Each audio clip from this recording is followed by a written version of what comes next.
The warning had been clear. Broadcast in every known language, on every frequency, repeated for 3 standard years across the entire galactic sector. A single message, simple and direct. Beyond this boundary lies human-controlled space. Entry without authorization will be considered an act of war. You have been warned. The Galactic Council had laughed. Ambassador Telvar of the consortium had called it primitive posturing.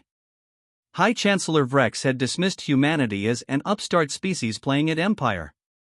Even the peaceful Luminari had smiled politely, certain that these young starfarers would eventually learn their place in the cosmic order. After all, humanity controlled barely 30 systems. The Galactic Council? Over 10,000. The mathematics were simple. The outcome inevitable. So when the Vaxil Imperium's 4th Fleet crossed the boundary, an invisible line drawn in space exactly 1 light-year from Earth's outermost colony, the galaxy expected humanity to protest, negotiate, perhaps even submit. What they got instead was annihilation. Fleet Admiral Marcus Rivera watched the Vaxil Armada on his tactical display. 200 warships, carriers, and support vessels. They had crossed humanity's red line 3 hours ago, ignoring the automated warnings, destroying the unmanned sentinel stations.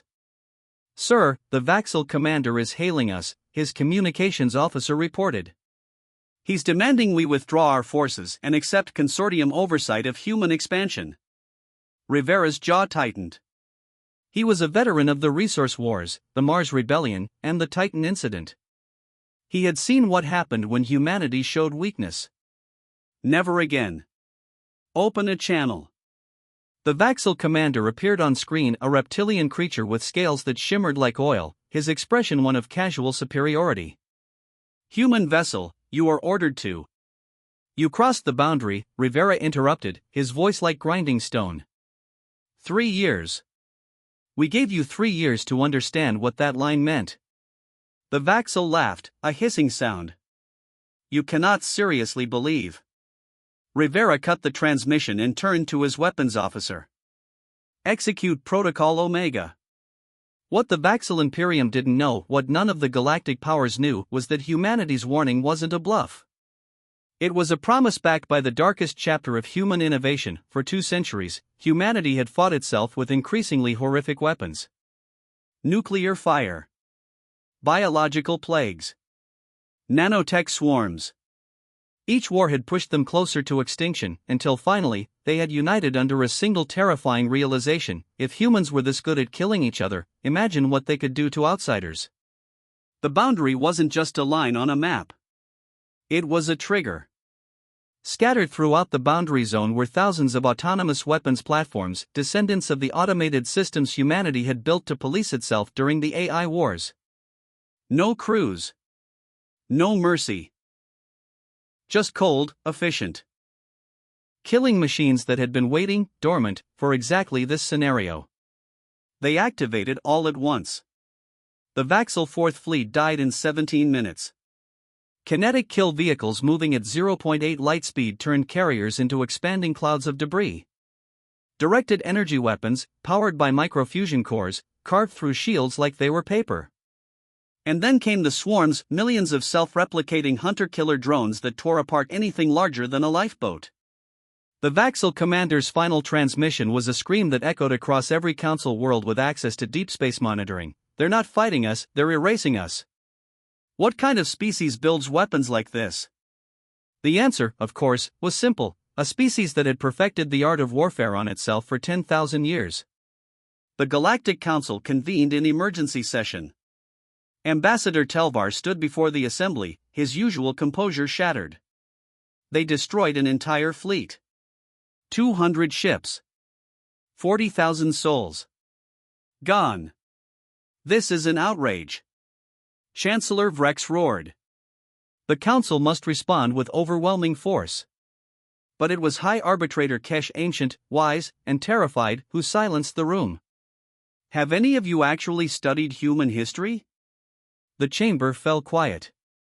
Kesh projected images onto the central display. Cities reduced to shadows on pavement. Oceans poisoned for generations. Entire continents rendered uninhabitable. This is what humans do to themselves when they disagree about borders, resources, or ideology. Now imagine what they'll do to us outsiders who invaded their space.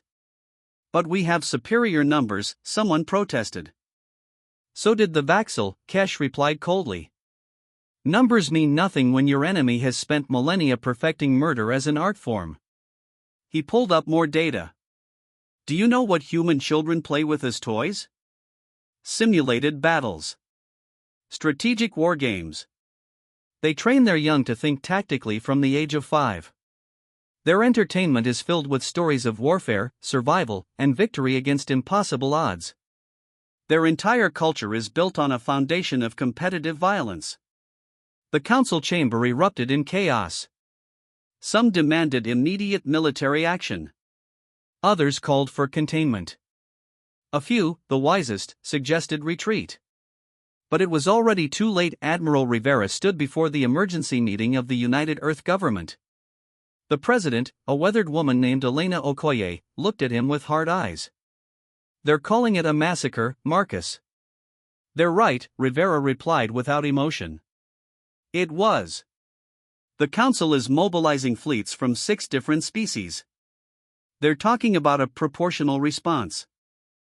Rivera pulled up a holographic map of known space. Red markers indicated human-controlled systems. Blue markers, thousands of them, showed council territories. Madam President, they think they're dealing with a species like themselves. Diplomatic. Rational. Willing to negotiate. He zoomed in on Earth, its blue surface floating serenely in the void. They don't understand that every human alive carries the genetic memory of 10,000 years of warfare. They don't understand that we drew that boundary because we know what we're capable of. We weren't protecting them from us invading their space. He paused, letting the weight of his words sink in. We were protecting them from what happens when they invade ours. President Okoye closed her eyes. She had hoped to pray that humanity would never have to show the galaxy its true face. But the choice was no longer hers. What are you recommending, Admiral? We don't have the numbers for a prolonged war, Rivera said bluntly. But we do have something they don't: a willingness to go further than they can imagine. We need to make it so catastrophically costly to fight us that they'll never try again. You're talking about terror tactics. I'm talking about survival, ma'am. We show them that crossing humanity's boundary doesn't just mean fighting Earth. It means fighting every nightmare weapon we've ever conceived. It means facing an enemy that will burn entire star systems to ash rather than surrender. It means going to war with a species that has already survived its own apocalypse multiple times. The president was silent for a long moment. Then she pressed a button on her console. Authorize the full activation of the Soul Defense Network. Prepare the Genesis weapons for deployment. And send a message to the Galactic Council. What should it say? Tell them we drew that boundary for a reason. Tell them we gave them 3 years to learn. And tell them.